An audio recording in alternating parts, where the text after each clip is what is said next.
بعد فيديو موظفة التأمينات اللي زعقت للراجل الغلبان وعوجت بقها، وعملت عنها فيديو صغير امبارح، ناس كتير سألتني في الكومنتات دي هل الموظفة دي هتتفصل ولا هتتحبس كمان؟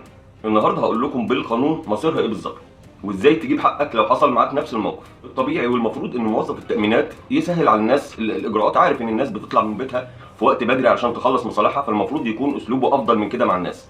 لكن للاسف الموظفة دي عملت العكس تماما، زعقت وعوجت بقها وصورتها بقت دلوقتي ترند. بعد الواقعة دي على طول التأمينات الاجتماعية طلعت بيان وقالت هنحقق في الموضوع.